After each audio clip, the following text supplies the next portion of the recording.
Hello, hello, hello, hello. What is going on, everyone?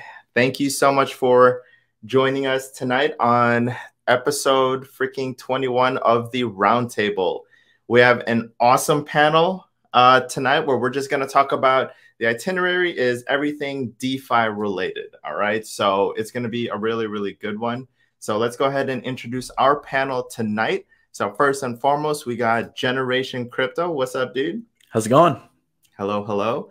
We got Crypto Atlas. What's up, Atlas? Episode 21. Get wasted. Let's go. What are you drinking there?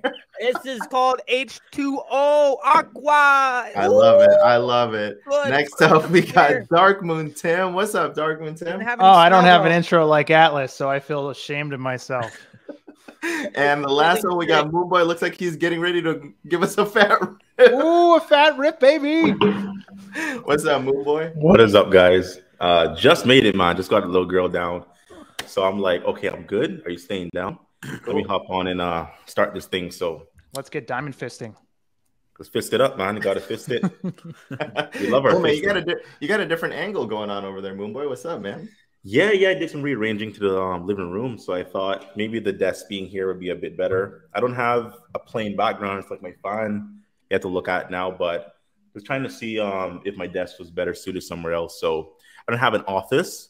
My office is taken by cribs and playpens and her little kitchen set. So I don't have anywhere else to go. So well, Moonboy, we love your fans, so don't worry. I like it. I like it. Well, tonight, guys, we're just going to give you the rough itinerary of what we're going to talk about, and then we're just going to kind of kick it. I love having these guys around because for 21 episodes, you guys already know that we love talking about just DeFi and crypto and things that'll help us achieve financial freedom and build generational wealth sort of thing, and nothing gets me more excited than that. So our itinerary will look something like this, where we're gonna just briefly retouch the overall crypto market and how you guys are navigating through it. We've touched on this before, but obviously we have new viewers sometimes, and it's always good to reiterate that kind of I guess investor mindset. Then I also want to touch on something that's affected a lot of people, which is the crypto.com slashing rewards on their Crow card. And I know there's a lot of projects that is trying to get into the debit card space. So maybe this provides an opportunity for some really good competition. We're also going to talk about, is it possible to make money in these bear markets right now, right? And if so, what projects are you guys green on? And then we're going to talk about top performing projects in our portfolio, what projects you guys are most excited about, and which ones you guys are eyeballing that hasn't launched yet. I know people are always interested in that. They're like, oh, well, you told us a week later, but give us a little bit of what you guys are eyeballing. And then, of course, the most important one is, how do you guys allocate your funds? Like, if you're taking profits, how do you do it? Do you take profits and then put it straight into fiat, or do you take profits and put it right back into DeFi, or do you take profits and put it into like blue chip or more stable coins kind of things like BUSD, Tether, USDC? So that's the rough itinerary tonight. I'm pretty excited to get this going. So first and foremost, the first one is, how do you guys navigate through these markets? Obviously, we have Bitcoin still under $40,000 now. Things are looking really grim in some of the sectors. Like let's just call it like the nodes are all really red. The BNB miners are now coming back up to popularity, but how are you guys navigating it? And we'll just go around here. It's always good to hear how other fellow investors and DeFi enthusiasts out here are navigating it, and how they kind of keep their mental state clear. So Generation Crypto, how are you navigating these red markets? That's a good question. I think that the first thing people need to realize is that any market is ripe with opportunity. And I feel like personally, the millionaires are made in these bear markets. That's just how bear markets work, right?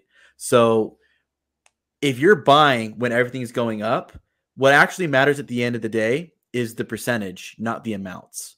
So if you have 100 of something and it goes up 10%, or you have 50 of something and it goes up 200%, the percentage is what matters at the end of the day. So in a bear market, it gives you the opportunity to dollar cost average. It also gives you the opportunity to accumulate so that when you do move and the market shifts back up to a more favorable market, right, one that we all like to enjoy in those bull markets, you are now going to accumulate those percentage increases over that time frame. And that's when you get wealthy. And the people that are then coming into the market because they're FOMOing in, they missed out on that opportunity that was presented during those bear markets.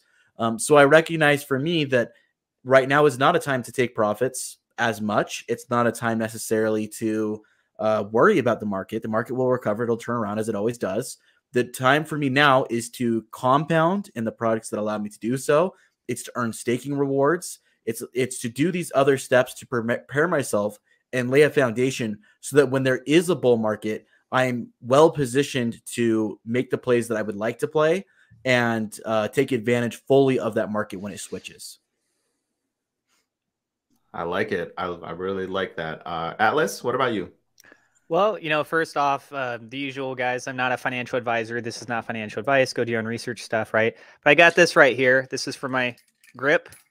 You know what they say, hodl, hold on for dear life. Dude, I got to work on massive grip because this market has just been so bad. To hold on to anything is like one of the greatest tests of my life that's been going on. But I've been working on something behind the scenes for the last several months. And I am really excited. These guys know the details about it. They're my close friends. And I can't wait to actually share a lot of the details with the rest of you guys publicly. And what I've been working on, first off, I will just say this. You guys want to do any theories on what it is? That's fine. I know one group of people have been saying, oh, Atlas, you're going to make your own token. And I will just say to that, no, that is not what's actually happening. But I will say that what I've been working on, I think will help unite DeFi. It'll help raise a lot of projects and their values. And a lot of people that are watching this will be able to participate in this design. And it will be something absolutely beautiful. I'm really proud of what I've been working on. It's been an evolutionary trend. And I've been putting a lot of my time and my focus and my energy mainly over there because it is very demoralizing going on social media and seeing just negativity every single day. And you take a couple hours, a break, you come back on, and then there's just more negativity. You go and you check out your portfolio. You go on, coin360.com. You're looking at all the blue chips. It's just down. It's down. You look at the news and you're wondering about what's going on with the war. It's just so much, right? But we're in an emerging sector space where people do take the opportunities. They go out and make their own projects. And, some people form their own teams. Anyone that's watching this, if you're looking at it and you're saying, well, these things I'm investing in, they're falling short on these things, and you think what they could do better, maybe this is an opportunity where you can take essentially a small business mindset and say, you want to toss your hat into the game. You want to go ahead and give your opportunity you want to take this opportunity. You want to pursue something yourself, then go do it. You can have something absolutely incredible be built during these times. Just go out there, network, communicate with people. And if you're in projects like what I am in, which is a lot of these passive income, the node projects, the rebasing, auto compounding, those kinds of things. Well, those things are largely built off of time. And so if I can just go ahead and make enough money in fiat from my regular job, I have a sort of lifestyle where I don't have to live exorbitantly. I don't have to make a massive amount of money to be able to do the things that I do. I don't really go out and everything. I've been used to this. I've been used to being in a poor man's sort of mentality for a large portion of my life. And the market can only be read for so long. When it starts to make its rally and it goes back up, some of the projects that I'm in, I'm not saying every one of them. It'd be amazing if every one of them did. But some of those projects will do absolutely phenomenal things. And that will be an exciting time. But in the meantime, I keep putting my time and my energy and my focus more on my self-development and seeing what I can do to help contribute to this space to get it back on the right track and to do bigger and better and more beautiful things than what we've seen so far. Thanks, Atlas. Darkman Tim. What do I do in a bear market to... What was the question? Yeah. So how do you navigate right now? Obviously, we're taking a look at some DeFi projects, and in this particular example, you don't have to take this example, but like the nodes are really down. Some of the Bitcoin is under 40,000, right? There's still uncertainty in the markets, and a lot of people, there's a lot of fear, there's a lot of blood. How are you handling that as an investor? First and foremost, you have to understand what's going on. You have to like realize that this is what it is. You know what I mean? You have to realize that it's a bear market and that things are looking gloomy right now, that there's a big fear index, right? It's not a bullish index. What I do personally, I actually stake USDC. So I'm gaining rewards and I don't have to worry about my money going down if the market wants to recess even further. I also like to find and get involved in projects that are happy and positive, because I know a lot of people are going to be down, right? So you want to try to find those discords, find those spaces where the project is just building itself up. It hasn't even launched yet. Try to find a new project where you see that things that they are building or things that they are working on are truly going to make a difference in this type of space. And when they do launch it, you know that it's going to be beneficial for everyone if they get involved in it. So try to find those projects that make you happy. Try to find those people that are good people to be around. Because in down markets, if you surround yourself with people that are just really pissed off with the prices and stuff, you're going to get pissed off, right? So if you find those projects where people are just like, yes, I can't wait until we launch this and then the market goes up, because then you'll start to see the benefits of what you're doing. But I also, and RJ, you'll be proud of me, I actually started buying in the Bitcoin now because I'm like, okay, it's kind of low. I'm gonna start picking up some blue chips. So I have some Bitcoin now. I had Ethereum for the longest time, but man, those gas fees, man, they just burn me all the time. I just can't wait until there's something better. So yeah, I mean, and this is the time to load up on the projects that you know, or not know, but at least you feel that are going to be the strongest when this market picks up, right? Because everyone a couple years ago were saying down on Bitcoin, but those people that really bought into Bitcoin before it really hit its peak, I mean, they're probably feeling pretty damn good about themselves right now. That when the market was drained out and no one believed in it, they're just like, you know what? This is a blue chip. This is strong.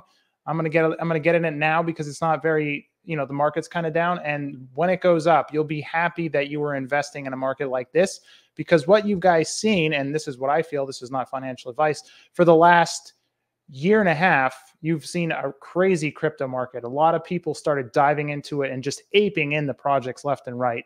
And because of that, a lot of people are getting burned because they're not really doing the research. They're jumping in the projects without fully researching it, and they're losing a lot of money. So they're getting turned off to the DeFi sector. But I think once things start to settle in the wild, wild west of DeFi, I think people are going to start coming back into it, especially if there's easier ways of getting into it. And you're going to see everything start to pick back up. And those coins that you got for a really low price right now, you're going to be happy that you got them for what they are, because people are going to be like, how the hell did anyone ever buy Bitcoin at $5? Like that seems insane. But there was a time when people didn't think it was going to go over 18 cents, and it's probably still in the $35,000, $36,000 right now, which is insane. So, yeah. But yeah, that's just my recommendations. Try to find stablecoin staking. I like to stake because you got to stake it to make it. I love it. Yeah, I just released a video on how, millionaires are made and in bear markets, and just like Generation said, and how there's a power transfer of wealth in bear markets.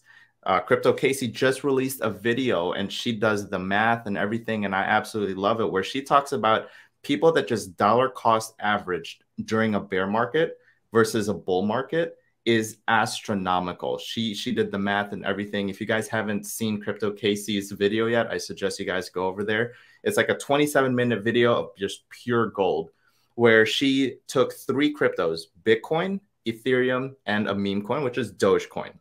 So she took 2 blue chips and a Dogecoin. During a bull market, people that dollar cost averaged, I believe it was like either, I forgot what she was saying, it was either $10 or $100 every once a week. For the time of the bull market, you would have accumulated around 0.1 something Bitcoin. In a bear market, you would have accumulated around 1 point, or it was like 1 or 2 point something Bitcoin at the time. Okay. So you would have invested about $5,000 total, or around $10,000. And in a bear market, you would have gotten a full Bitcoin, which at the top would have been around like 50, 60,000, as opposed to 0.1 Bitcoin, which is just a little bit negligible. You know what I'm saying? She did Ethereum. Ethereum was off the charts. It was something around like $155,000 if you just dollar cost averaged Ethereum. Same with Dogecoin. Dogecoin was like $700,000 if you just dollar cost average during bear markets. And this is why it's so important that I try to educate people, that we try to educate people, that it's all about investor mindset and mentality. There's a reason why people say buy low, sell high. Everyone says it all the time, yet everyone does the opposite. They'll buy high and sell low, because it's not easy. Your emotions start to really take an effect when you are investing. What's my dog doing? She's like making growling noises. Scared the ish out of me. I was like, what the? But it's all investor mindset. Okay, like Warren Buffett, right? I've quoted Warren Buffett a long time. And yes, Warren Buffett and Charlie Munger right now, obviously they have a negative light to them because they are not so fond of crypto, but their teachings and their strategies can still be applied to sectors that we like, in this case, crypto. And so when Warren Buffett says, you know, be greedy when others are fearful and be fearful when others are greedy, right now there's a lot of fear in the market. This is how I navigate my compass. If there's a lot of blood, if there's a lot of red in the market, what is happening? There's a lot of fear. So that's the time I load up my trucks. That's the time I compound all my investments. And then when the inevitable bull market hits, we ride it all the way up. It is very, very easy to succumb to all the FUD. It's easy to succumb to all the negativity. And people don't even know that they're being negative on the Twitter spaces. They don't even know that they're being negative. It's almost delusional. And you call them out on it, and they act like they're not doing anything wrong. So that's why I want to touch on Tim's point, where he's saying, make sure you guys hang out with a good community, with a good, solid group of people. Like, this is why I love hanging out and talking with these guys, because we're like-minded. You want to stay. There's a quote that you are the sum average of your 5 closest friends. And if you're staying around negativity the entire time, then that's what's going to happen. You're going to be like, oh, well, this and this, and all you're talking about are people and how the market is so red and how it's down, then you're going to succumb to some of that, right? You're the sum average of those people. But if you are surrounding yourself with like-minded people, and these types of people, like this group in the round table, they know how to navigate the market, where every single person is telling you not financial advice.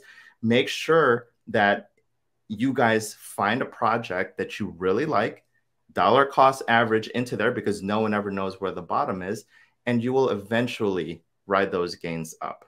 Okay, so I hope everyone really understands that. I'm a really big proponent of investor mindset and investor psychology. The whole thing is investor psychology. I've said this several times. If you want to learn how to day trade, you can go out and buy a 250-page book on day trading strategies, and you can learn it all day long. But you pick up a book right next to it, which is a day trading psychology book, and it's 450 pages. It's like that for a reason. All right. So Moonboy is going to come back. He is dealing with his little daughter right now, so we'll circle back with Moonboy. But hopefully you guys understood that. It's always good to touch on that topic over and over, especially if we take a look at the markets every single day and we see red and we see it's down. So it's always good to, in my opinion, to just reinforce that mindset. So we'll go on to the next topic here, which is not something I'm very fond of, but crypto.com and slashing the rewards on their Crow card. Now, I don't know who here has the crypto.com card, but I do. And I think it is a really broken card in a good way. And I think this is why they're cutting the rewards. You have staking on your crypto.com. Then you have unlimited, for my instance, 3% cash back in the form of Crow forever. And then that stacks along with the staking rewards. And of course, all the other bonuses you get with it, which is Spotify, Netflix. They cut all that almost significantly. So I want to circle around. We'll go reverse order. We'll go with Tim. What are your thoughts on this? you know, and obviously now we see a lot of other cards coming out. You know, SafeMoon's coming out with their card. We see Celsius is coming out with their card. Presearch is coming out with their card. Seifu said they're coming out with their card. Is this an opportunity for other projects to really start to capitalize and give this some competition? Yeah, I would definitely say. I would think that these other cards that are coming out could up their ante a little bit to try to take some people away from crypto.com. But crypto.com has a lot of people using their card, right? They're probably, I would say, probably one of the most popular ones when it comes to using your crypto for spending.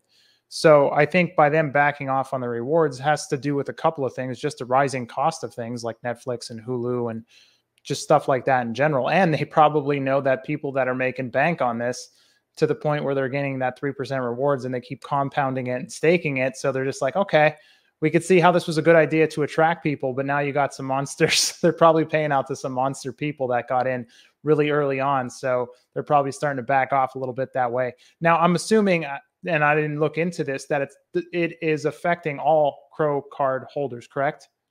Correct. Okay, so it's not just new. So existing customers are going to get their rewards slashed as well. Oh, okay. So yeah, let me clarify that.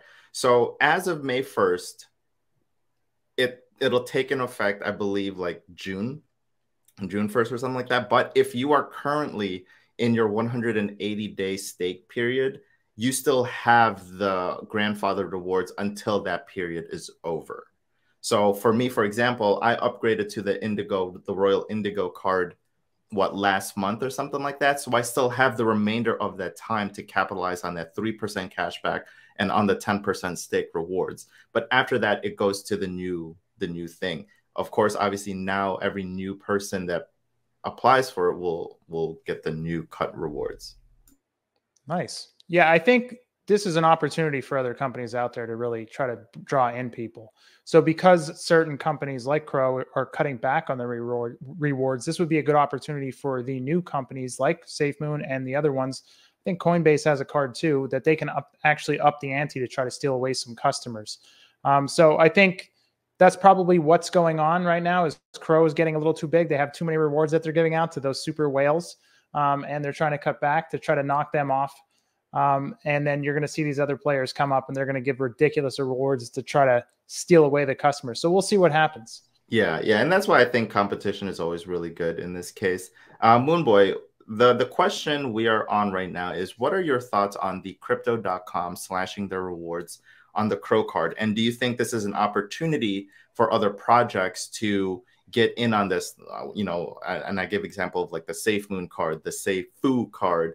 We're talking about Presearch doing their own card and all these other projects. Is this an opportunity for them to get in? And is this, what are your thoughts on it? Well, I'm in a little different boat than you guys. I just want a card to be available where I live.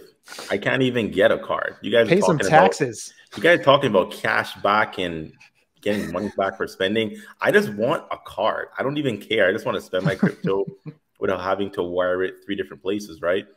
But I did see the whole cascade of sells and the whole flooding when it came to slashing the rewards.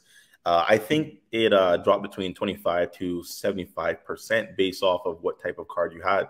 So, the big draw for people was obviously the rewards and, staking your Crow. I don't think this really should have been that big of a drop. Some of them, like I said, upwards of 75%. You capture the majority of your user base, at least with the card portion of your products, with the big incentive of getting cash back when you use a card as a reward. So slashing that as low as you did, obviously, I don't see how they thought that would have been a great idea. So I know the CEO is trying to double down and trying to backtrack a little bit to incentivize people to come back in because they saw their project tank by 15% in like 2 hours. So really was a horrible idea.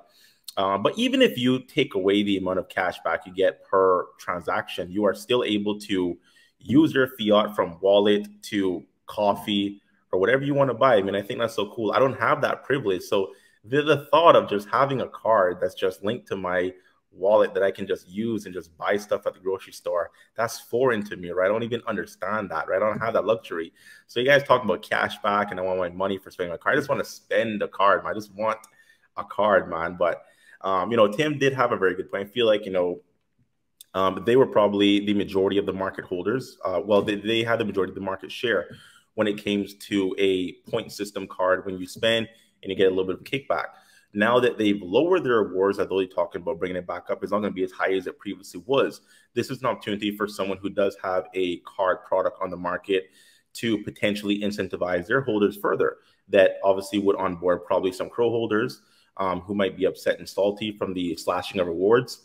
So if a Safe wants to step up, if a Safe Moon wants to step up, if an eCoin wants to step up, you know, the market is not as dominated by CRO as we saw previously. So it's a good opportunity for other projects to get a little bit of shine.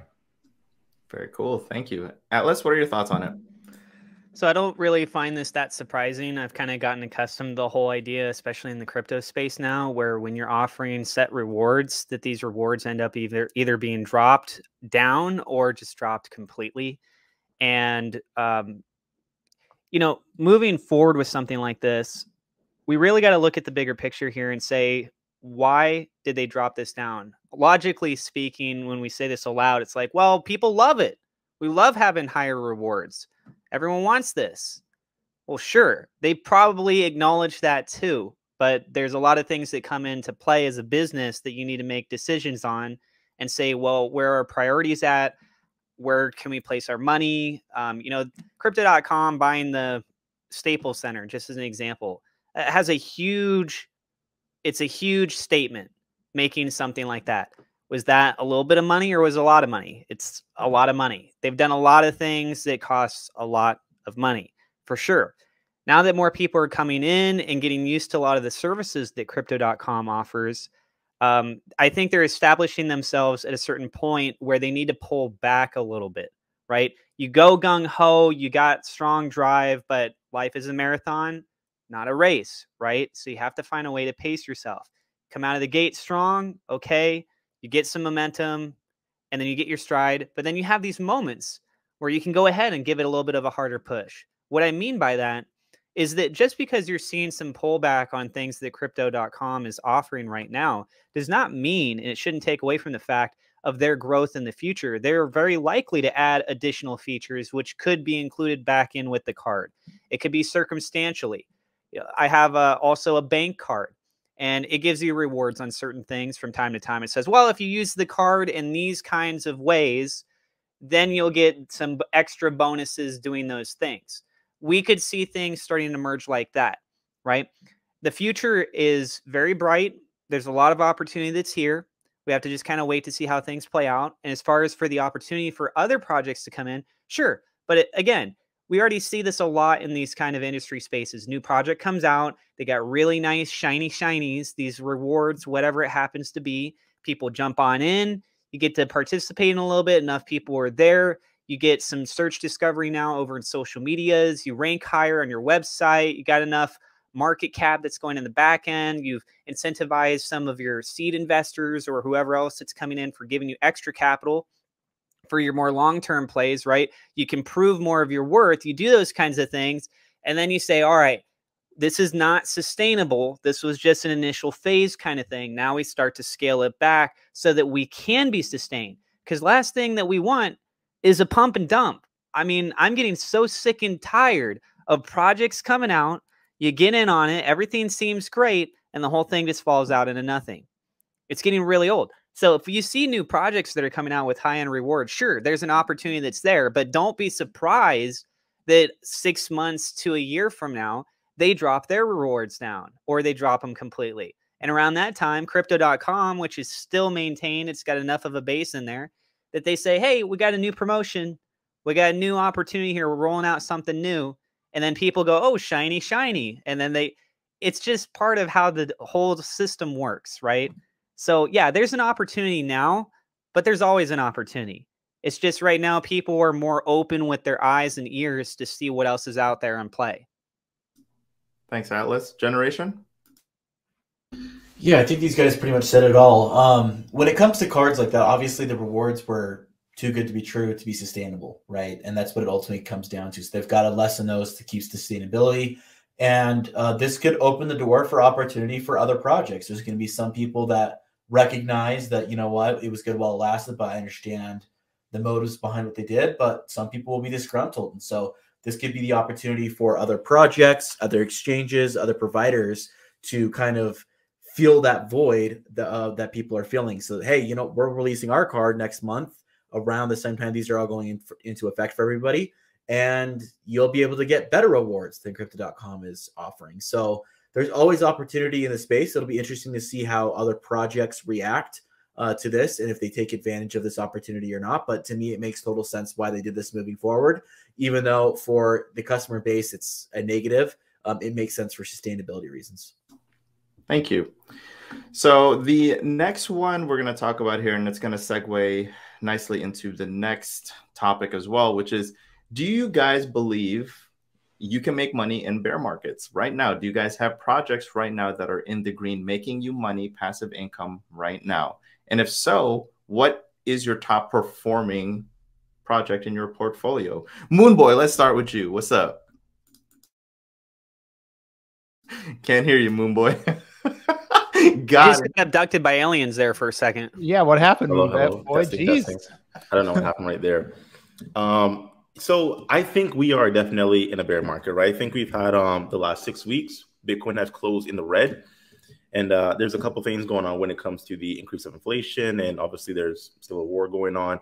I don't see where we have this 6-figure bull run that people are predicting.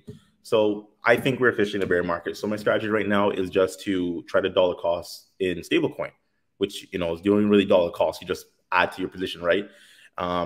You know, as we go along the next couple of weeks and potentially a couple of months, we'll see a lot of things probably going to be on a way better sale than we see right now. So I just want to, you know, add more to my anchor, my anchor, you know, where I'm just staking my tokens in there, building more stable coins or taking profits from other positions. But when it comes to what I'm most bullish on right now, where I'm making money during a bear market, Drip Network, I love Drip. It is stand the test of time. I think it's going to do very well when it comes to a bear market, because although you might plummet to, let's say, $10, $5 per token, if you interact with the protocol and you compound, you're going to offset a lot of that sell pressure or negative percentage in the price per token, because you've been compounding so much. And that's the power of compounding interest. So I feel like Drip is a very cool way to kind of hedge your way against a bear market, because you're not really going to make money off of price action. Next is yield farming. I think yield farming is pretty cool. I have a big position in Animal Farm, which has been down for a little over 2 months. So I'm very excited for that to be back up so I can earn more pigs on my dogs BUSD. And I do want to contribute a bit more to the pigs BUSD piggy bank as well to yield farm even further. I do have a little bit of Seifu, and that's just kind of like my moon bag. It's going to sit there. Seifu can go down to 10 cents. If you hold it for next 365 days, you're going to still be in profit, to be honest. So it's one of those tokens where you really don't want to, you know, worry too much about price action, because as long as the protocol does what it does, the developer, the CEO, they work on the project, they work on the roadmap, it lasts for a year, then it's going to be very well when it comes to a good play for you in your portfolio. Not financial advice. But yeah, just stacking stable coins. My Seifu is going to chill. My Drip going to keep compounding. Waiting for the Animal Farm to pop off. Strong, I do have Strong. I do want to increase my nodes in Strong. And I am seeing the price per token go down even further. So I'm looking at about potentially 30 to 25 bucks per token, at which I might just start, you know, buying loads of nodes, like, you know, 3 at a time. Because at that point, that's a massive sale. And I do believe in the project in the very long term. I love the Strong chain. I love the team. Very bullish overall when it comes to, you know, that token and what it's going to look like in the next bull run, 2024. So I'm really trying to, you know, understand what are good positions I can take right now that's going to benefit me later on. I'm making money, my Drip, my Seifus, like money's coming in, but I'm not really worried about taking profits right now, right? I'm just trying to secure a bag of cash, so when these tokens go on sale, I can load up really fast, right? Load up on my Zilicas, load up on my Cardanos, a little bit of Ethereum as well. So definitely want to stack my blue chips a bit higher.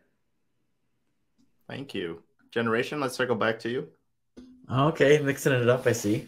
As far as my best performing asset, I would have to agree with Moonboy. It's Drip Network, definitely. It's less than 50% of when I bought in at, but I'm still well ahead in profit, even with that being said. And it's because of the daily just compounding every single day. and the potential for growth there is insane. So that is by far my best performing asset. I have other assets that I'm very bullish on that I'm sure others will talk about. I don't want to steal Darkman Tim's thunder there, so I will leave it without being said, but I am also very bullish on the project Tim will be talking about here shortly as well. They're my favorite project from Utah as well, so it's good to see them representing the state and innovating in DeFi. And then I also am in Seifu as well, and just like Moonboy said, it can go down to pretty much nothing, but as long as you're holding the protocol, will work. But Drip by far is my fastest and best performing asset when it comes to passive income in these in these bear markets. So that's kind of where I sit right now with different projects. So I just kind of hold different projects that pay passive rewards. A lot of them pay in BUSD. So it's nice to just sit there and watch the BUSD get collected, even if it is in small amounts. Then I can take that money and not have to worry about, inflation or rather a bear market with those things. Then I can move them over to other places I want to put them. So I will pass the mic. Thank you. Atlas, what about you?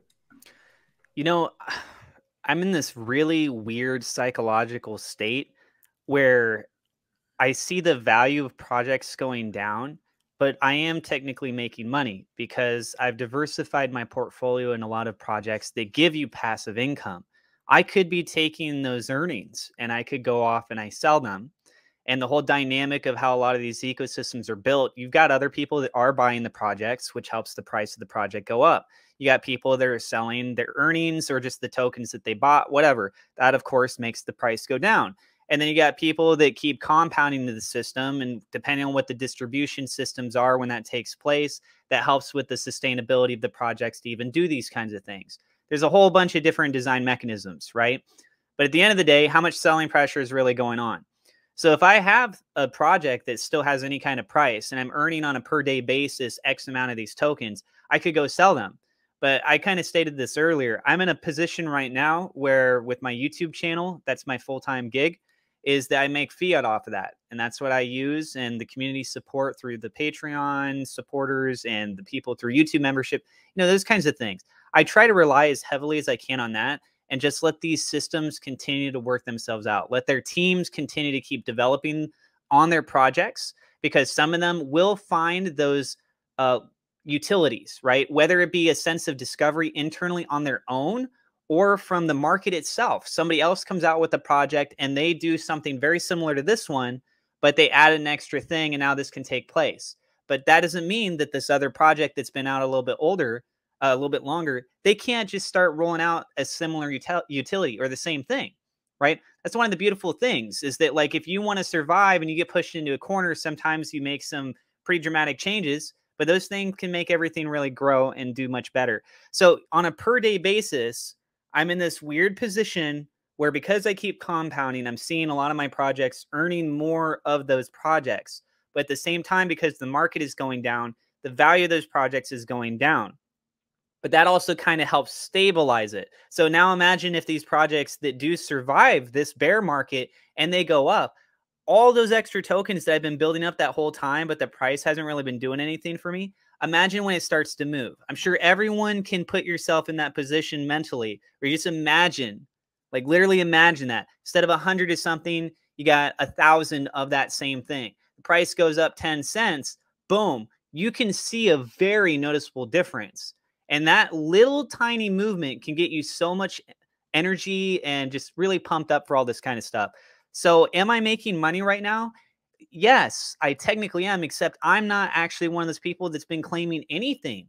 And I don't want to claim it when it's at the lowest point, which sucks, because that's the frustrating part, is that this market is just still bleeding. It's still so rough. And the temptation to want to pull is there, and it's really hard to not do it. I don't have to go off and sell everything, which is great. I can just tap into these extra earnings, but I haven't. I just keep compounding everything. At some point, I'll finally make a decision to pull some stuff out to ease my sanity or whatever, right? But, I'm hanging in there. So it's like, yes and no. I hope that makes sense. Thanks, Atlas. Tim? And Drip. By the way, sorry. I forgot to say. No, let him talk about Drip. Yeah, you guys like your Drip. I still have Drip, and although I'm down, I'm not down that much. So, you know, that's one of the signs of a project that I'm pretty excited about, because some of my other plays in the DeFi space aren't playing out as well as I had hoped. But can you make money in a bear market like this? Absolutely. Absolutely, you can. Am I making money? Absolutely, I am. But it's only because I found the right projects at the right time. And I feel like that's going to be the story for most people. If you find the right projects at the right time, then you can make money, especially if you're seeking them. If you're waiting for someone to tell you about them, I'm going to tell you about one. Giddy. Giddy is insane. It is an absolute insane project. The people that are running the project are just insanely smart developers. Anytime that you ask them a question about anything, they have the perfect response. It's something that you wouldn't even think that they would give you, and you're just like, oh my God, I needed that. If any of you guys remember, I'm a little bit older than you guys, but if you can remember what the internet was like before a web browser, it sucked. You couldn't do anything on the internet. And then Netscape came, and you can actually surf the web. And you were just like, wow, I could actually use the internet. It's actually useful. And you could do things on the internet that you weren't able to do before. So if you want to know what Giddy DeFi is the Netscape of DeFi. So it's basically going to allow people to easily connect and get into DeFi. And this is why I'm making money, because if you hear what this project's all about, it is just really smart how they're building everything. And they're fixing all the problems that make it scary to be in DeFi, right? So when you connect to a website and you give it access, yeah, connect to my wallet. That means that that person can take $1 trillion out of your wallet if they wanted to. So you have to don't click on any janky links, right? You never click on a janky link because it'll steal everything from your wallet. But one of the things that these guys are doing is they're making signed contracts. So when you connect to it, it will only allow the person connecting to your wallet to access what you're telling it to connect to. So like if it says, hey, you can connect to it just to connect to this wallet, but you can't take anything. And when you go to do a transaction, it makes a new little contract to sign saying that you can only take $30 from this. These guys have all this stuff figured out so that people can't rob you anymore. It's super secure. And right now what they do on their platform is they allow you to stake for rewards. So like if you wanted to make sure that you're making money in this market, like I said I was doing, you could literally just take USDC over to their D app right now, stake it, and just start making money.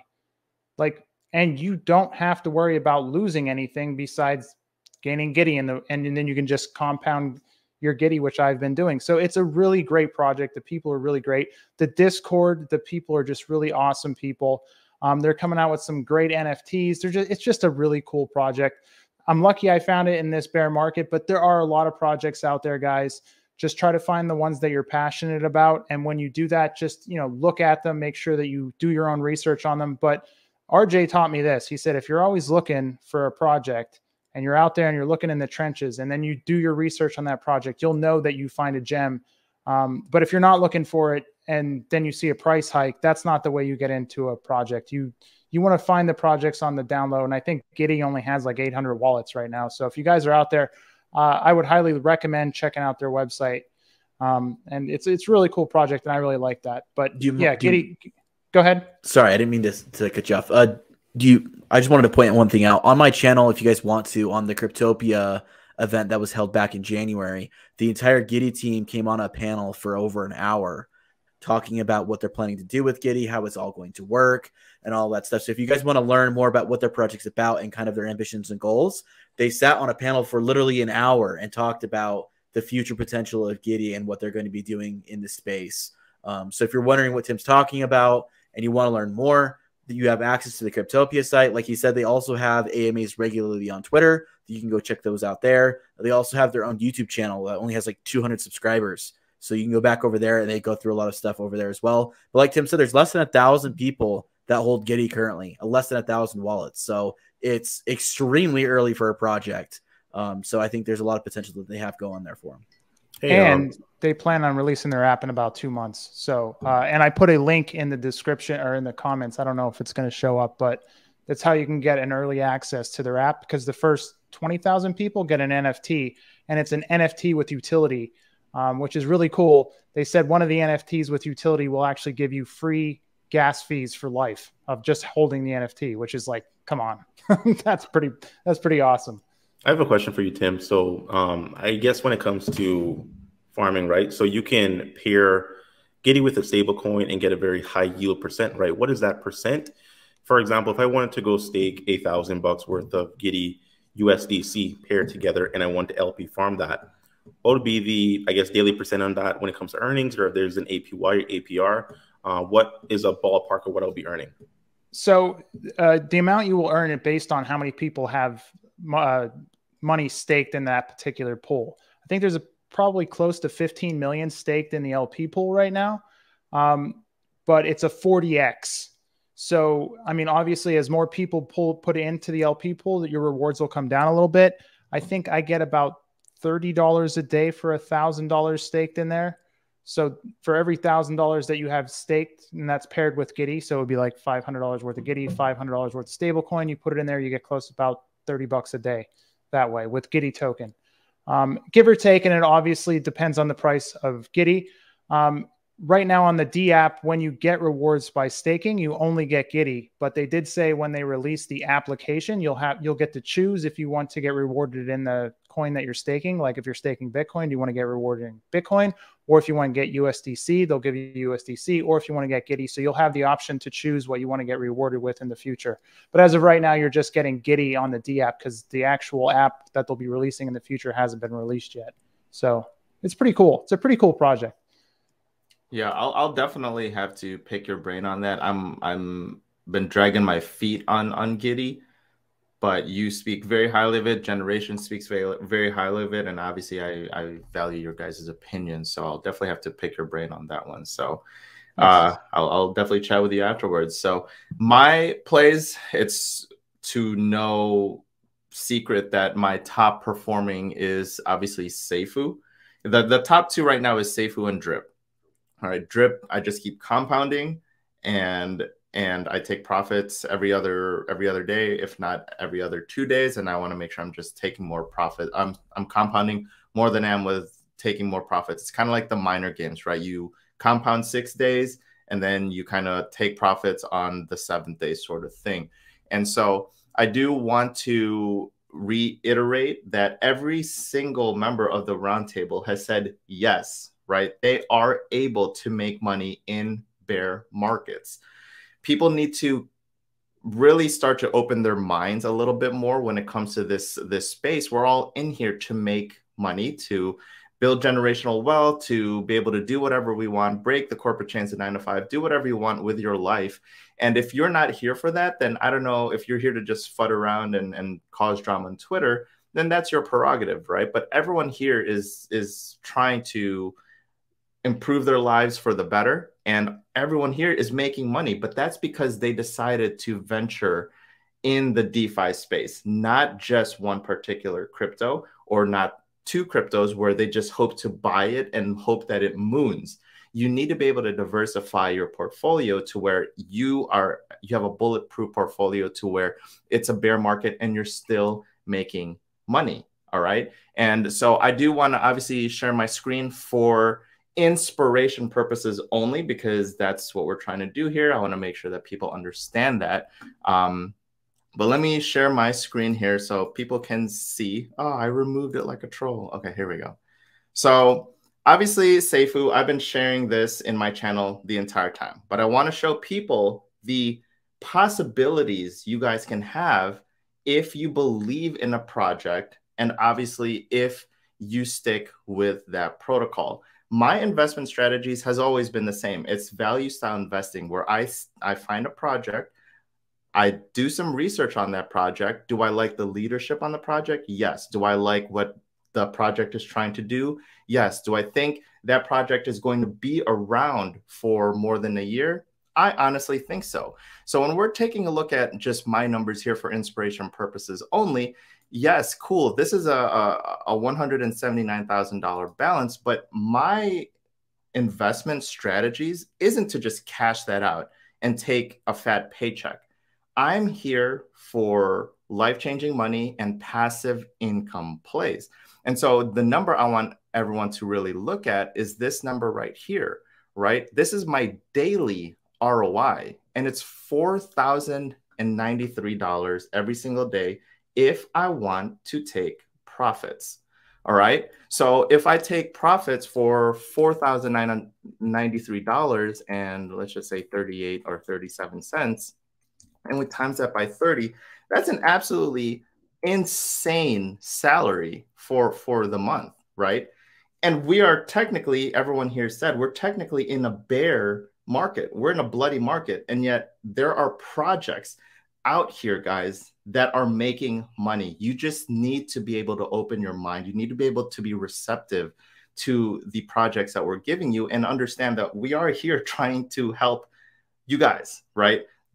Block out the FUD, block out the noise. We are here showing you plays. We're here showing you projects to survive the bear market, because every cycle, every bear market inevitably comes to an end, and then the bull market will hit. Imagine what Seifu is going to do when the bull market hits. Insanity, right? Imagine what Giddy's going to do when it hits. I obviously still believe in strong block. I'm a very big, what's happening here? I'm a very big proponent of strong block. Okay. A lot of people are like, well, strong is dying sort of thing. I'm not. I'm stacking nodes, kind of like what Moonboy is doing. Okay. I believe in the strong team. David Moss, very powerful. His team of engineers. Moonboy has said this so many times now. They have been a part of the EOS blockchain and Block One, right? So these guys know what they're doing. Imagine when they released their strong chain, because yes, they migrated from strong to stronger, but nothing really changed in their infrastructure. They just alleviated the sell pressure on strong and just moved it to stronger. Nothing really changed just yet. So until they release strong chain and they start having, you know, revenue in there, I think that's when we're going to start to see the moon phase of strong, when they start to separate themselves from other tokens. And of course, obviously, Drip is super, super powerful. We see other influencers out there like James Felton. We see influencers like Crypto Talk, like Stunner Breezy. These guys are printing $10,000 to $20,000 to $30,000 a day on Drip because they decided to just keep compounding every single day. These are the powerful plays that we're trying to share with everyone. And you can tell just how excited and hyped we get, because we are making passive income plays. We're technically making money in a bear market. Imagine when that bull market hits, we're all going to be popping bottles. And that's what I think, at least. So hope you guys really did take notes from every single panel member here, because every single person has a different investment strategy, but yet every single person also confirmed that they're making money with their plays. Okay. So that's like invaluable pieces of information that I want everyone to like really take away. Could I add a little bit more? Absolutely. On the topic? Absolutely. So when we look at the price of the markets and everything, we see that everything is down, right? The question is, why is it down? Well, it's down because people are selling. A lot of people are selling. What does the crowd normally do? The crowd works one way. Then there's a small group that works against that. And then the crowd moves the other way. And then there's a small group that works the opposite, right? So that's kind of where this whole stemmed idea of be fearful when people are greedy and be greedy when people are fearful. Think about that. They're trying to basically speak to you as an independent person. When they say people, they're talking about a collective group. So the masses is what makes these large things take place. With the price being down, if you can compound, and there's lots of different designs, Drip is one of those examples. And this is, I think, fundamentally the people that are watching this that still haven't fully grasped the idea of Drip. Hopefully this gives you a little bit of a bigger picture for this. You can accumulate a lot more when you have more money invested into something, right? Because of how compound interest works. It's easier to get from 10 to 100 than it is to get from 1 to 10. Just because of how compound interest works. And if you're not familiar with compound interest, go look it up. But it's a very, very powerful tool. So how is something like that so sustainable, right? If you invest $100,000, you're like, okay, well, compound interest is going to be an incredible thing on a $100,000 investment, right? But what is it that you're getting with that $100,000? Are you getting $100,000 for $100,000? No, you're getting a token. You're getting something that's designated on the blockchain. That's a code. It's a tradable asset. And that has a fluctuated price. So the $100,000 that you invest, or 10,000, or whatever it is that you want to do into that, when the markets are down and the price is down because everyone else has been selling, if the project has utility, has hype that comes behind it, there's buying pressure that starts to come in. During the time when it's lowest, that's where people can accumulate a large bag. That's where if you spend $100,000, you're able to get this very large amount of these tokens, where you don't have to wait as long for it to compound and hit certain points when the market's actually doing good to get the same kind of result, right? So when you see people that decide to start taking profits, they don't have to sell very much to have the same kind of impact that people that are buying in late to the game. So that's where the whole idea of like first movers advantages, the risk reward, right? When things are so uncertain, you don't know if projects are even going to stick around anymore. And the people that dive in at those points in time, they are taking the biggest risk of anyone. They're the ones that are technically helping prop the project up and keeping it from completely collapsing. Because let's just be real. If everyone sells, the project dies. You have to have buyers. There has to be somebody that comes in, has money flow in, and then continues to push things forward. So you really need to look at things from a bigger perspective right now. If there's any play out there, whether it's drip or it's something else, again, this is not financial advice. If you wanted to have life-changing money at some point, these are the rare opportunities, especially for as long as it's been going on. If you haven't bought any kind of project for like the last, I don't know what, 4 months, 5 months, how much longer is that timer going to really keep going, right? How much lower is the price really going to go? People get exhausted. And at some point, something that starts to make a move, that little dial starts to tick. People will pull money from other places that they have it stored, like in stable coins, like in their bank, like in real estate. They'll pull it out of those things. Precious metals, derivative market is massive. Stock market. I mean, you pull money out of those things because you want to make more money. Where is the horse moving, right? Which one is the fastest horse? People typically will put a bet on the fastest horse, right? So you look at how the markets are moving, and crypto will get its light of day once again. It'll come back in. There's plenty of big institutional investors that are now backing this whole idea, that I feel that it's got enough legs on itself to go ahead and make a run, right? Question is when. Sure, it could keep going down further. For how long?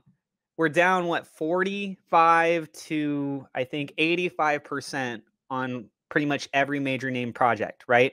Except if it's a brand new project that just came out. How much further is it really going to go down? Are you accumulating? Are you compounding?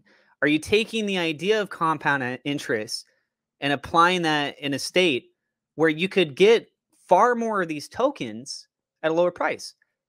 Remember, you could get a ton of the tokens. The price could run up and be absolutely full-on parabolic. How is that sustainable? Well, because if you have a large bag and you sell it, guess what? You cause the price to go down.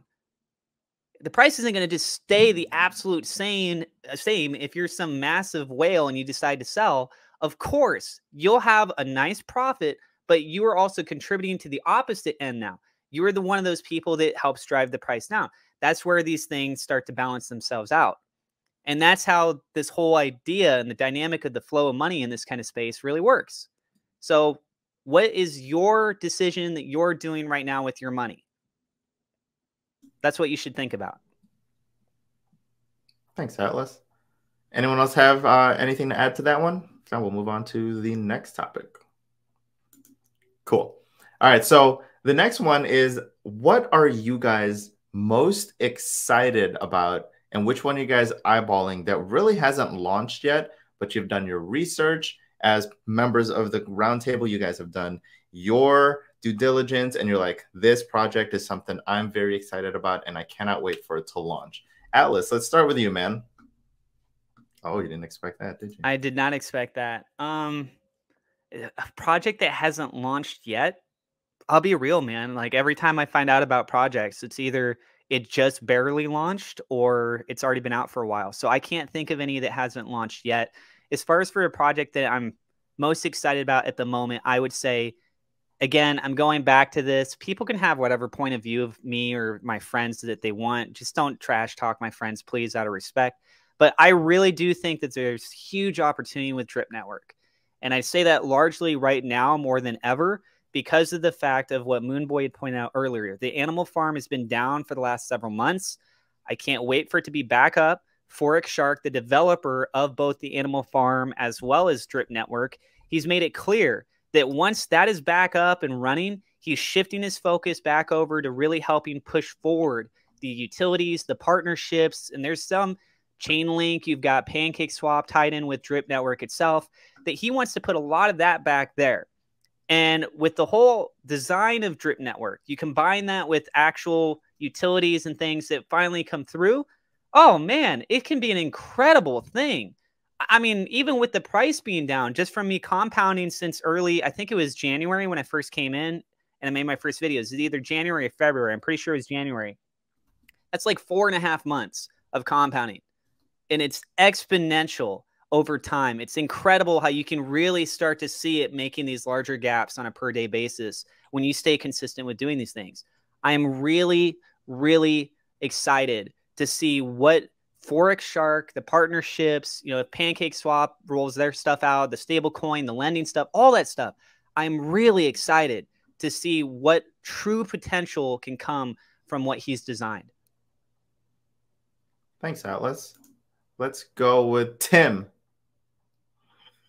Oh man, I should have been paying attention. What was the question? I was looking what. Oh, you were talking about what projects that are up and coming that we want to tell people about. Yeah. Yeah, I think this is one of those things where I'm involved behind it. I mean, look, what I just talked about, Giddy hasn't even launched yet. Really, what they only launched was just their D app, and that's not how they want people to get involved in their project. They don't want to be known as this 17-step process to get into Giddy. Because it's on the Polygon network. It really is a pain in the ass. I mean, when you get into these DeFi projects and try to jump chains and move around and get the right tokens and get them into a staking thing and get all that, that's why I really like their program. That's why I like the software, the app that they're going to release, is because they're going to make it easy to just get into DeFi. Doesn't matter what chain you're on. It's going to make it super easy to stake. So that's one of the projects that I'm excited that's coming out. I know I just talked about it. It's ridiculous, but it hasn't launched. I was talking about it because they just launched the D app, but they don't even want to really promote it right now because this isn't what it's going to be. And so they said maybe about 2 months they'll launch the app. So get excited for that. But that's one of those projects, like even Generation and I were saying, it's like there's less than 800 people in it, around 800 people in the project. So when it launches and people could get into it, it's going to be one of those bigger projects. So I would just say, if you guys are bored and you have some stable coin, take it on over there, stake it in Giddy, earn some extra Giddy. Because when the project launches, they're saying it's so easy your mother could do it. So that's basically how they want to make DeFi. If your mom could sign into Facebook, they want her to be able to sign into Giddy and stake some Bitcoin. So that's what I would say. That's my project that I'm looking out for. I know we were just talking about, but the only thing they did release was the D app, not the actual Giddy app. So thanks. We're gonna go ahead and just pause right now and just handle super chats that come in, because I don't want to have to just scroll through it. And so this is the first one anyways. But Mad Scientist, thank you so much for the $4.99 super chat. Why you can't withdraw your initial from Drip? That sounds like a pyramid scheme. What is the point of gambling on a pyramid scheme? As everyone here is very versed, who wants to take this one? Do you guys want me to? Go ahead, Generation. You Okay. have the master class. Okay, so that's actually a great question, Matt Scientist, and I think that a lot of people ask this kind of same idea of assuming that is the case, that it's a pyramid scheme. The reality of it is it works very similar to nodes in a lot of ways, right? So when you actually go to buy a node, whether that's a strong node, a Project X node, or whatever node that you come across, what you do is you collect a certain number of tokens and then you burn them. You no longer have access to them. In place of that, you earn a node that earns a specific rate. So the rate's going to vary project to project, and then you earn those tokens, and that's all you have access to. So you no longer have access to your initial tokens. What a lot of people do is they take those rewards over time, they build up and then they create new nodes, and they just do that over and over and over again. So it's a very similar concept in that design, except for you don't have a threshold to meet. You don't have to wait till you have 10 tokens or 20 tokens or 1,000 tokens in order to get your next level up in your reward systems. So it's just by putting them into the deposit and burning them, you're going to earn those 1% rewards on a daily basis. Now, the funds for that don't only rely on people that are within that system. So they have a lot of other utilities and use cases that are currently being worked on now. If you are curious as to what those are, I have I've got a masterclass that's 45 minutes long that goes over the entire project. And in the description of that video, I literally have a link to a giant list of all the other utilities and use cases they're working for a drip token. So every time you make a transfer, a buy, or a sell with drip token, all of those funds go towards the rewards pool that are paying out for those that are putting their money into the deposit. And then, of course, the deposit itself has built-in fees in that system. They're working currently on basically a lottery system, a scratch-off ticket system. They're working on a stable coin. They're working on a Pokemon-style NFT game. They're working on a peer-to-peer lending protocol. And they've got partnerships with PancakeSwap. They got partnerships with a bunch of different people and projects to make this all work in a master utility system. So that's basically what's happening with that project. Is there's a lot of moving parts. It's a very complex project. And so obviously we don't have an hour for me to go through all the intricacies on that. So if you're curious as to the intricacies of how that works and why it isn't what it appears on its surface, go ahead and watch my 45-minute masterclass. And if you don't have time for that, I've got videos that break down specific aspects of it, like the faucet, which is, I think, the thing you have the most issues with. And then, of course, these other gentlemen here have also done videos going over the project itself as well. So it's not a pyramid scheme because it does not require or rely on new investors to come into it. First of all, and second of all, you do not have to recruit anyone to get involved. So the entire method of a pyramid scheme is the idea that you only benefit when you bring new people into the system. That's how you actually make your money.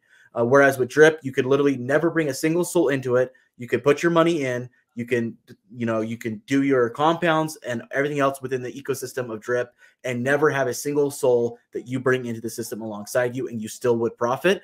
In the Drip ecosystem, especially with these other utilities and use cases that are coming out, you could have not a single other person come into the ecosystem and everyone would still benefit because of the tax systems that are put into place and the other utilities that they're building around the project.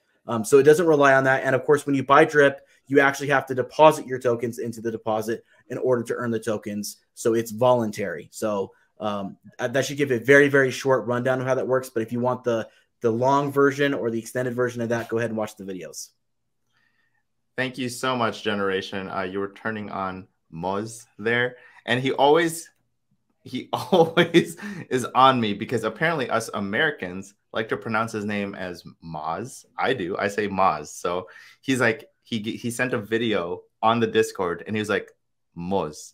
And so when I say his name, I have to be like, you turned on Moz. And I have to like, stop. I can't like say that just really casually. Like we're having a conversation. Moz wants to just chime in. So hope I said it correctly. And Mad Scientist, I hope that answered your question because that was a very in-depth explanation. And again, if you view it as an MLM pyramid scheme, you are entitled to that opinion. The best thing about DeFi is you don't need to invest in it, right? If you think it's a pyramid scheme, amazing. That is your prerogative. You can move on to other projects, right? You don't just need to fixate on that. So I just want to make sure people understand that. Because Generation just had the floor for a second. Moonboy, what are you excited about, man? You better not take my project. I know what you're going to say, so I'm going to not pick what you're going to say. I just want to kind of add a little piece onto. You can say it. Hey, I want to add a little piece onto the question that prompted the super chat. So, okay, 95% of all DeFi is ran on Ponzi-nomics. 95% of it, right? Take any reflection token out there, the majority of all of them, right? Take any yield farm, take any node project. Where is external money coming from? Where are they generating money? Where are they? Do they have products and services? Are they offering a service? Most likely not. Most likely not. And most likely you're invested in at least one of those.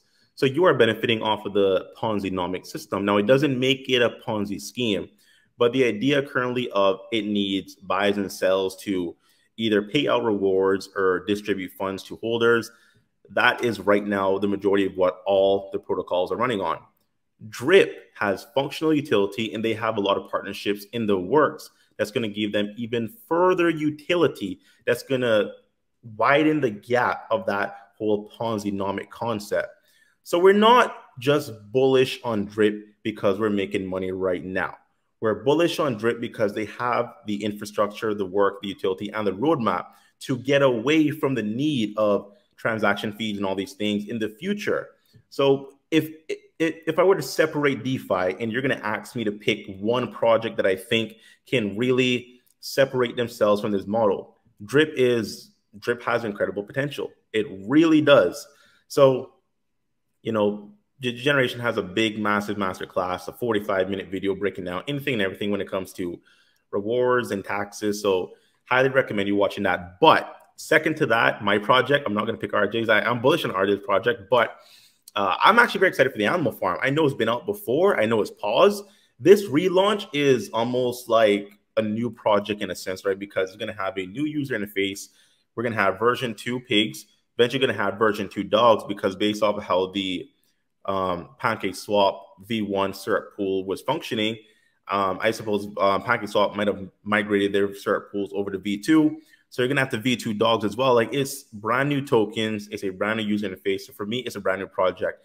Now, I'm excited because I already have money in the protocol that I'm excited to earn yield on when it's operational. And I have more money on the side in my Anchor protocol that I'm going to pull out to invest more into the Animal Farm, because when it was up and running, I saw the potential. I saw it. I liked it. It tickled my pickle. I'm very excited for it to continue to tickle my pickle. You guys know I like that. I enjoy that, right? If you're not tickling the boy, then what are you doing? So Animal Farm for me is what I'm looking at. Beyond that, I'm just, you know, playing with my current holdings and just compounding and working the system. So that's it. Thank you. Obviously, I've said this several times now, but I'm very bullish on, obviously, Chronos nodes. They tweeted and hinted. They said, we're very excited for May. I hope you guys are. And hopefully we will see a launch sometime in May. I know everyone's been very anxious on it. If you guys haven't, or June what's up? It's June. It's June? Yeah. When? Oh no, they push it back. Never mind. This is August now, September. Just keep pushing it back. Shut up, Moonboy. But if you guys haven't already, okay, head over to Chronos Nodes' their Discord. Amazing community over there. Everyone is very happy. Everyone is very excited. Everyone is very enthusiastic. So this actually piggybacks back on what Tim was saying earlier, where you just want to surround yourself with an amazing community. And it sounds like Giddy has an amazing community. Chronos Nodes has an absolutely amazing community. Those guys are very welcoming, and they're all just very enthusiastic and excited for this project. The reason I'm excited for this and why I've been eyeballing it is because, first and foremost, Chronos Nodes in itself, they are trying to do, of course, DeFi as a service and NFTs, okay? And even that in itself, we've seen projects launch for less. And so they're trying to do the DeFi as a service and NFTs, but at the same time, they're also trying to create their own DEX, which is CrowSwap. And CrowSwap in itself is a beast of a project, because they're releasing stuff on CrowSwap that is absolutely insane. They want to be a major DEX on the Chronos chain. And so when I say that, their CrowSwap is releasing, of course, the ability to trade. They're releasing staking. They're releasing farming. They're releasing their version of harbors. They're releasing cross-chain, and they're building their own in-house Oracle. That alone, ladies and gentlemen, is a beast of a project. And they're releasing that with the Chronos Nodes ecosystem. And so they're trying to already right out the gate address some of the, you know, sell pressure and obviously address the profits and the revenue coming in. And so I'm really bullish on Chronos Nodes. Do your own due diligence, do your own research. I'm just going to say that I'm going to be going pretty hard when it launches. And so take that as you will. What is that? This is the it balloon. You know, but it's not red. Damn it! Never mind. I was trying to do a thing, bro. Play along. It's not red. You ruined it. You colorblind there, Moon Boy? I might as well be. You know, people were in the comments saying that my house is haunted. So I wanted to kind of role play a little bit, but you just exposed me. So I just can't even. Why are they saying that it's haunted? I guess because it's dark back there. So I have a lamp right there, and that's where the light's coming from. Then I have my spotlight, but it's dark. So they're saying that it's haunted. It looks kind of menacing. It is what it is, I guess. It doesn't look haunted to me, especially with your yellow balloon. That's for sure. But yeah, so that's all I'm interested in. It's very difficult to obviously find projects that we can be excited about because it's like Alice was touching on it, right? It's so sickening and so tiring to potentially find a project that's like, okay, it ticked off a bunch of check marks, and they either get exploited or they rug pull anyways. So it is very difficult to find projects that we think can last the test of time or that doesn't have ill intentions. And so that's why I just like almost doubling down on my current projects unless I find something like a Chronos knows, right? I'm just doubling down on Drip. I'm doubling down on Seifu. I'm doubling down on Strong. And I still have a bunch of other stuff in here that I'm invested in as well. Horde is acting like an absolute stable coin.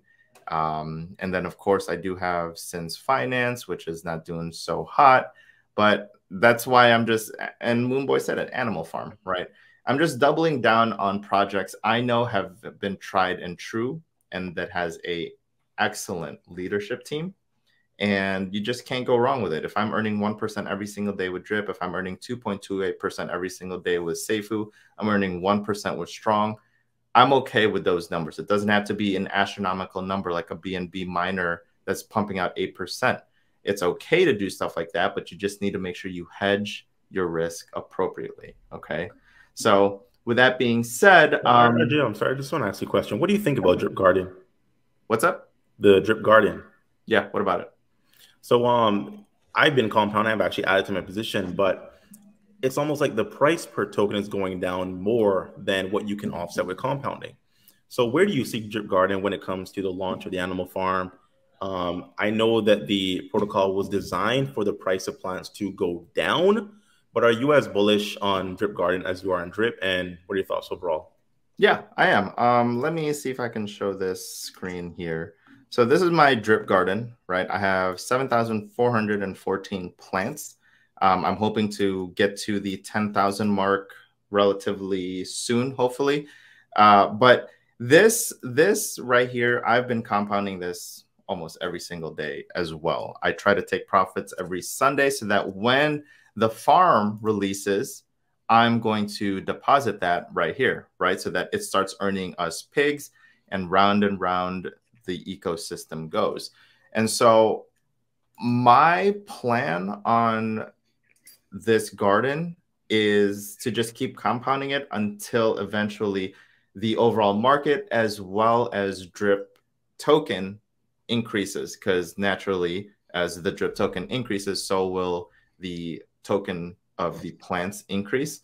But yeah, I mean, I'm just bullish on it because I'm just compounding it, right? Like you said, right now, the price of the token is decreasing faster than you can actually compound. But inevitably, whenever the price goes back up, I think it'll take care of itself, man. Can I touch on the question from the super chat earlier? I wanted to kind of throw in my thoughts on that a little bit. Sure. So the whole idea of you can't pull out your deposit, yes, you can. You're just getting a fraction of it accessible to you over a period of time. And then you have an additional amount. You're not just, hey, I'm going to put $100 in and then I'm going to wait until I can get my $100 back, right? You put an investment into something because you're looking for it to try and give you a higher return than what you first initially put in. So if you go to a bank and you put your money into a bank, how do they pay you interest? Most people don't even understand that concept. So what happens is called fractional reserve banking. And the reality is that if you're okay with putting your money into a bank, into a savings account, and you don't think that that has issues, you're willing to do it. You don't think it has any problems. I hate to break it to you, but they literally cannot pay everyone. If everyone went to the bank and said, I want all of my money out right now, I want my whole deposit in my bank account, they could not afford to do it. Now, what you're looking at with Drip, you're earning per day Drip token. You're not earning dollars. You can look at your balance and say, oh, I have X amount of Drip that is worth this much because of the current market, right? But you're getting 1% back of your Drip per day. After, Drew, I know you had it before. I don't know if you remember off the top of your head. When you make your deposit, how many X days because of the fees until you make back your initial amount that you put in. And then from that point on, everything that you have, that's all extra, right? So if you remember that and you want to chime in on that, you guys can. My point is with this is that you're earning an interest on this design system progressively over time. If anyone thinks it would be a great idea to make it so that everyone could pull out their initial deposit in full and have an interest on top of that, and somehow the project to be sustainable, I mean, you're just asking for it to get rug pulled. I'm more confident in Drip because of the fact that it has a strict limitation, but it provides additional value, right? So just think of that. If everyone just started pulling out their full deposit, what do you think is going to happen to the price? Everyone starts dumping it all. It doesn't make any sense. You want the project to thrive. You want it to have actual utility. And I think these are supported design mechanisms. Thanks, Atlas. All right. On to the last one. This is interesting because I did get a lot of interest on one of my videos, and they were like, I'm so glad you touched on this. And so I'm obviously just one person, but with the panel, I'd be intrigued. How do you guys, I know you got, the vast majority of you already said that you're trying to hang on to stable, but for the audience, how are you guys taking profits? If you are taking profits, so let's say for me, for example, I take some profits off of Seifu, and then of course I take some profits off of Drip, but how are you guys taking those profits? Are you compounding it back into Drip? Are you just transferring it straight into fiat?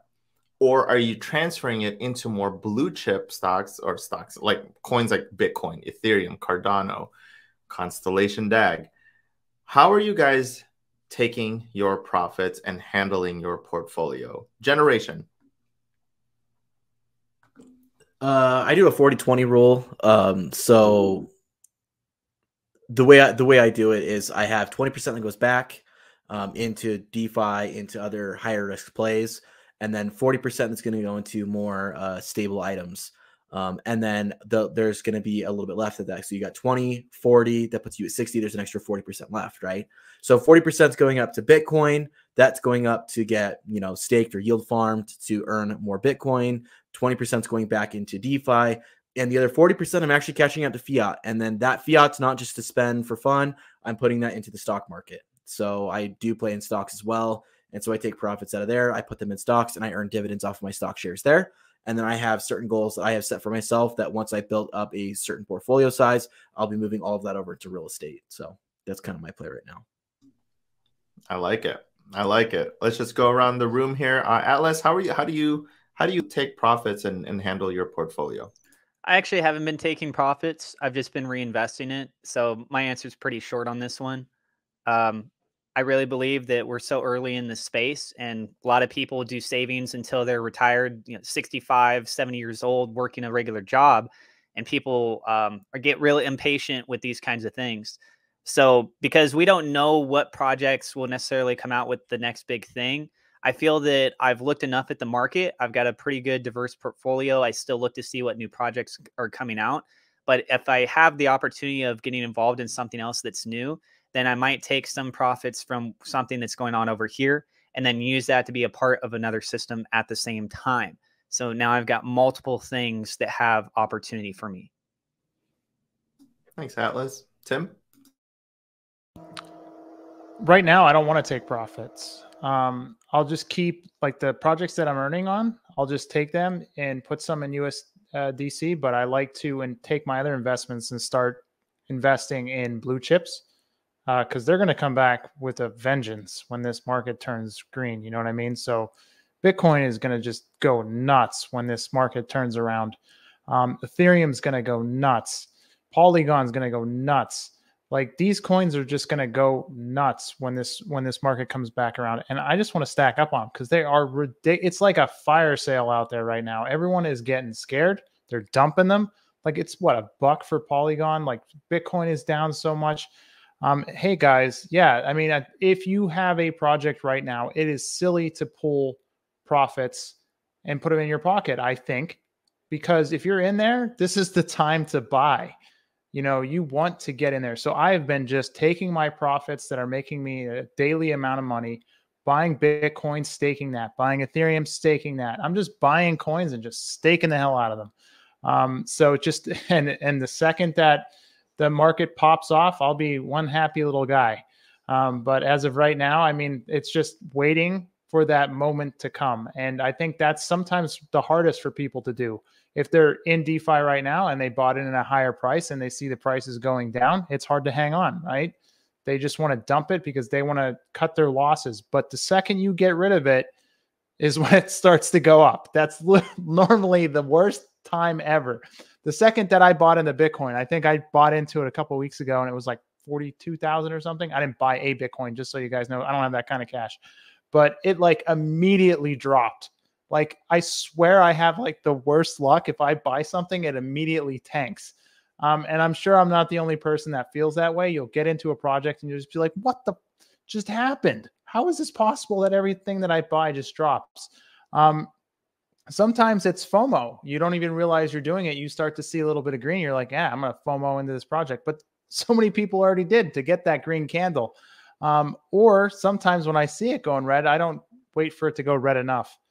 You can't predict the market, so just know that you're in the market that's currently going down. So if you did buy it going down, there's a good chance when the things turn around, it's going to go back up. But that's what I do right now is I will invest in blue chips. I will stake it because then I'll just keep getting more and more blue chips as I'm staking them, and then I'll just keep compounding them. And when the market takes off, I'll be happy. I like it. I always tell people, imagine getting into a currency like Bitcoin before countries can get into it. I'll leave it at that. Moonboy, what about you, man?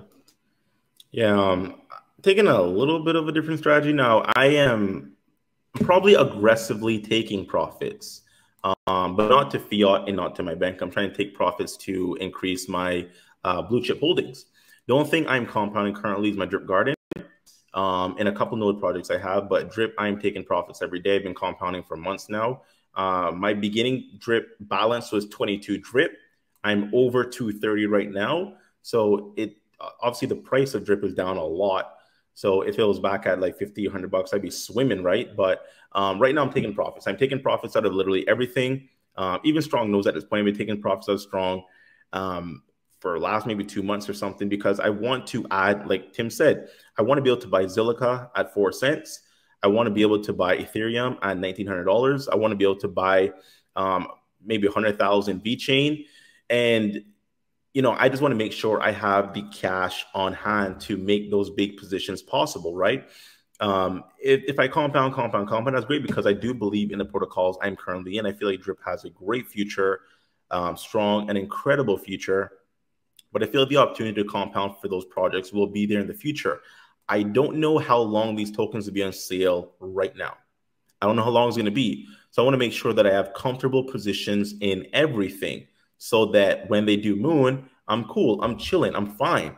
You know, if I have my 100K Zilliqa goes to its eventual $1 to $4, I'm swimming, right? You know, it's kind of my idea, right? I have a bag size value of coins that I want for each project. You know, VeChain 100,000, Zilliqa 100,000, VRA I want 1 million coins, Ethereum I want 10. You know, I have these numbers for myself to hit. So as I hit a number of the project, I move on to another one. I hit that number, and once I'm completely satisfied with my blue chips, then I'll probably compound. I'm probably doing a more of a 2 weeks of taking profits, 2 weeks of compounding. Probably wouldn't be doing moving forward, but I do want to make sure that I'm stacking my blue chip bags because a lot of my money right now is in DeFi. 80% of my money is in DeFi right now. And I do trust DeFi. I feel like DeFi does have an incredible future, but I don't want to leave so much capital in one market. I do want to diversify quite a bit. I do want to make sure that, you know, okay, well, let's say DeFi doesn't have the incredible bull run we think is going to be in the next bull run. Let's say it's file coins or storage coins. Let's say, you know, oracles are the one that's popping off. So I won't have positions in every sector of crypto. That way I'm not missing out when it comes to price action and pumps and, you know, people printing, you know, massive amount of cash. So yeah, kind of doing a, you know, either 2 or 3 week taking profits. And then I'm still doing a little bit of compounding because I'm pretty comfortable with my positions right now. The only thing I'm aggressively still compounding is my drip garden. I'm at about 5,000 plants, I believe. And I do want to get upwards of 25,000. So I'm still even adding more to that when it comes to putting more USD in that as well. Thanks, Moonboy. Yeah, I've been doing the same thing. So I take profits, even if I were to circle this back to day trading, right? The most difficult thing is taking profits because all we want to do is we just want to keep compounding. We just want to keep compounding. And then sooner or later, we're not taking any profits. So it is always the most difficult thing to do. Even my interview with Stone Pipes, the dude is an absolute beast and a monster in the DeFi space. And even he has a hard time figuring out how to take profits. And so make sure you guys do what you think is right. Obviously, with the panel here, we have different minds and how we approach things. A lot of people are going heavy into just compounding everything, buying everything now, not selling a single thing in the bear market. And then you have some people that are taking profits. Moonboy and myself, we do take some profits right now. And what I'm doing is I'm moving it over to the blue chips that I really like, such as Constellation DAG, such as Bitcoin, such as Cardano. My DAG, I'm trying to have enough to have a soft node. I love it. I love it. And you need 250,000 DAG tokens to be able to have a soft node. And they're looking to launch into their mainnet relatively soon. So that's how I'm doing it. I just take profits off of my DeFi sector and I put it over into blue chips such as Bitcoin, Cardano, and Constellation DAG. But with that being said, everyone, that is pretty much everything I had for tonight. Does anyone else have any other questions here? If not, we will end it about 24 minutes early, which is pretty cool. No? I've looked into Piston a little bit. For those of you guys on the panel that aren't aware of it, it's a project that is trying to mimic a lot of the stuff that Drip is doing. There's a couple little differences that they're doing, but you know, that's kind of just how the whole DeFi space works. A lot of projects go, oh, I like that design model. I'm going to imitate that. Life is imitation, or whatever this famous saying is, right? But no, I've looked into Piston a little bit. It looks like it has some opportunity that's there. I still need to look into it a little bit more. But I like Drip. I like Forex Shark definitely more than anything. And I think that Forex Shark is building enough of an ecosystem where everything can kind of support itself. And he's at a point where the expansion out from that is what's going to really help elevate Drip and not just having Drip by itself. So more power to Piston if they can pull some things off. I've looked into it a little bit. I want to say I really like Generation Crypto's hat. Giddy up, buddy. One of the things I did want to mention about Giddy, which I think is pretty cool, and if you guys are still tuning in, they're going to have an off-ramp in their wallet, which I think is really cool. Get this guy off my channel. So, oh, you have a bad guy in the comments right now? Yeah, piece of shit. So I think that's something to be excited for if you guys are still looking into it. But I don't know. I think that's one of the harder things in DeFi when you were talking about pulling profits. How the hell do you even get it out, right? Do you have to transfer wherever you have it into an exchange and cash out through an exchange? I'm actually waiting until they release the Giddy app because they're going to have an off ramp in it. They're going to have an on ramp and an off ramp, which to me is pretty awesome. So if you did want to just, you know, take your profits and throw them in your bank account, done. So that's one of those things that I really like about the project, that they make it really easy. They're thinking of just everything that you would possibly want, sometimes things that you don't even want. And I think that's really cool when you find projects like that actually care about changing something that sucks, and making it fun and easy and user-friendly for everyone. So, and it's only a few months away. Yeah, just a few months away. I can't wait to get on that beta and just play around with it and see how it's going to look, because these guys, they're really good programmers. They did a lot of programming for the Walmart app when the PS5 released, because I guess people went bonkers on trying to get the PS5 and it crashed the site. So they had to go in there and fix all the stuff for it. So these guys know what they're doing when they're building tech. So I'm pretty excited by it. That's awesome. Yeah. A couple answers for the community. So one of which was, where's Adam? Adam is taking time to spend more with his family. So that's a big priority that he's doing right now. And he's welcome to be on the roundtable with us in the future for sure. He's a good friend of ours, but he's taking time to spend with his family right now. And then as far as for the Animal Farm new UI, it does not appear like it's been updated, unless somehow if you guys load up the website, it is updated for you, but I'm looking at it and it's still the same at the moment. He's about to go live right now with another YouTuber to go over the new UI, so I'd imagine it's dropping after that. Okay, well, we're closing this. Let's fucking go. I'm just joking. Just joking.